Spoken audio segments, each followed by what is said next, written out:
Hey, all of that stuff means that not that we can't get away from our work, but that our work can continue to go on in a situation where otherwise we couldn't get away. We'd be tied down and needing to be at our home office. Now, our home office can be wherever we are.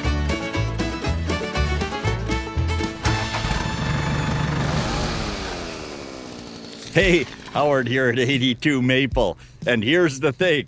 I'm broadcasting from the roof of our little RV in a dry camping zone. Coral and I are on the road, and you know what? It's been 18 months of property rehab, renos, getting an Airbnb started, getting a sawmill set up, all sorts of fun stuff. And Coral has a business to run. I have a business to run. I've got to be on video calls from time to time, anywhere from 3 to 30 people on those calls, and they've got to happen whether or not I have an internet connection. Well, point being, I need to have an internet connection. But the better my connectivity, the more time my home office can be away from home base. Hey, I hope this helps. Here's the deal. We're going to cover 3 subjects today. And full disclosure right up front, this is not on the technical aspects of either Starlink or Milwaukee. There's lots of other videos, a wealth of other videos with better presenters than me that will cover those technical aspects. Here's the thing. It doesn't matter to me much about the technical aspects. I need to know how things perform on the road. So if I have a 12 milliamp hour battery and Starlink is supposed to draw down 3 milliamps per hour, that is wonderful information from a technical point of view. However, I'm talking real life here. So I either make that call or I don't. I either get to spend more time on the road tripping with Coral, which is one of my very favorite things to do, or I don't.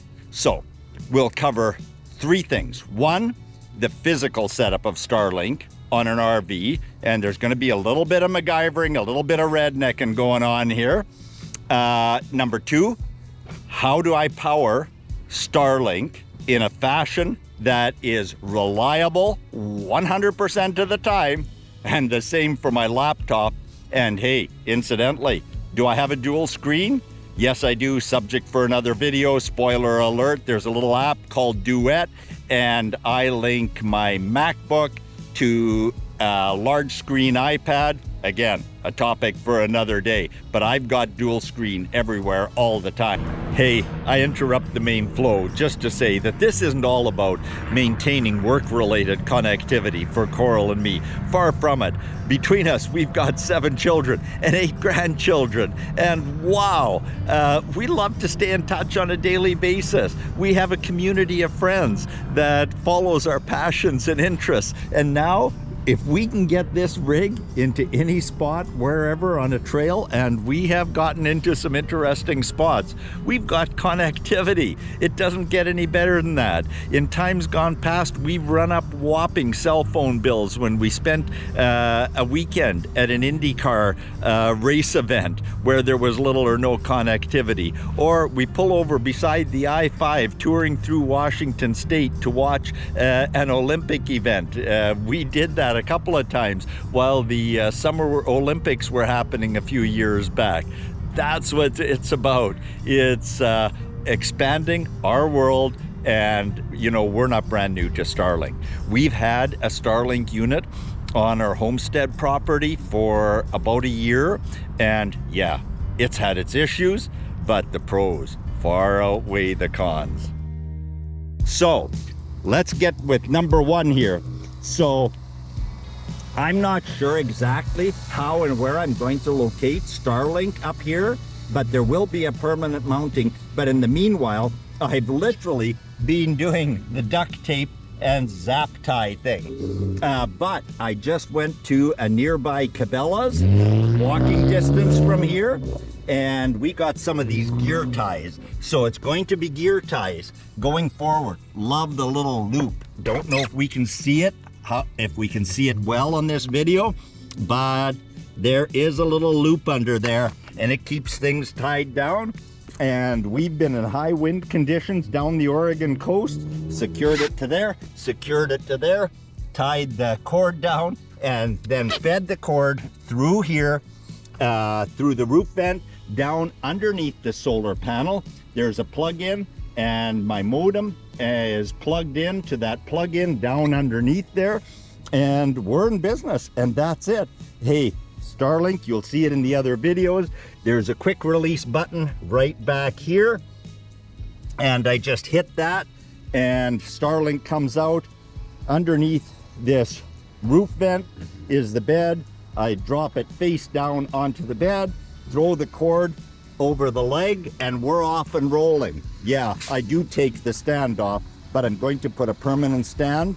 I'm doing some work on that solar panel, and at that same time, I'll have a watertight, airtight, etc. bolt down assembly for that stand.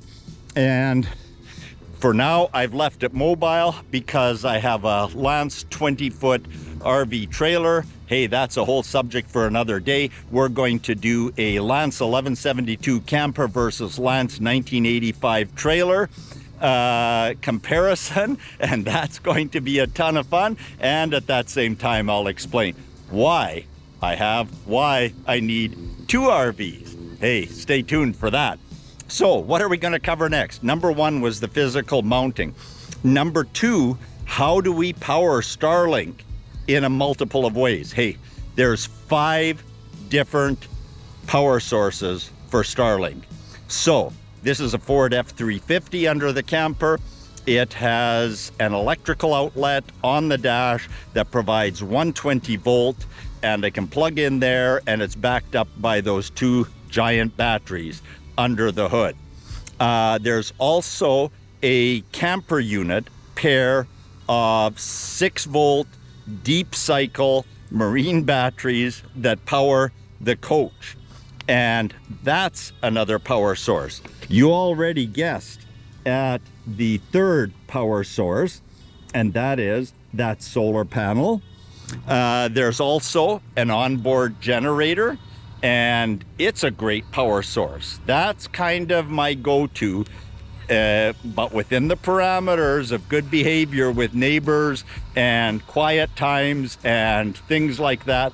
But that can bring everything right up to top, full load, whatever capacity, and it's a great system for recharging. I've got that all wired in, and that's working well. Hey, the last source, it was in the title of this video, we tied into Milwaukee, and that little unit right there, the part sitting on top of the 12 amp hour battery, is good for 175 watts. Starlink requires 65 watts. My laptop charger is about 65 watts. So is Coral. We have a couple of iPhones. Hey, all of that stuff means that not that we can't get away from our work, but that our work can continue to go on with maybe an hour or 2 a day of effort, first thing in the morning, maybe a quick check-in in the evening, in a situation where otherwise we couldn't get away. We'd be tied down and needing to be at our home office. Now, our home office can be wherever we are. I also want to interject just a little bit about the generator. So, on the generator, out of a 30-pound propane bottle, which holds about 8 gallons of propane, I've got a pair of them on board. I can get 5 to 7 hours out of a single bottle. 5 to 7, that's a bit of a window. Depends if I'm running air conditioning, depending on what the load is, if we're cooking some things in the convection oven, etc. Hey, that brings me to the Milwaukee batteries. How long do they last running Starlink? Well, I'm getting about 3 hours to 3 hours and 10 minutes out of each 12 amp hour battery. I'm going to get another pair of them. I carry a charger on board as well. And again, the suggestion would be, if you look at the technical specs, I should probably be getting more out of them. Hey, that's my reality. The batteries aren't that old. They came out of a lawnmower that I bought about 3 months ago, but That's the reality. Whether Starlink is having to adjust to changing conditions, I don't know the technical aspects. Again, there's others that speak a lot more eloquently to me. But Starlink is a game changer for me. With the YouTube videos, I have to move a lot of data in a relatively short period of time.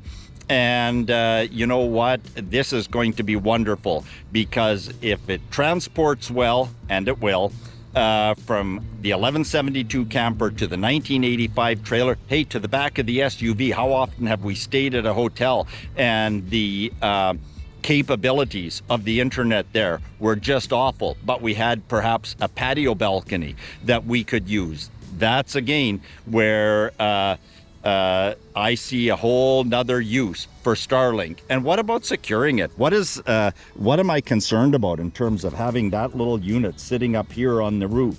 Well, you know what? It's useless without the modem. The modem is inside.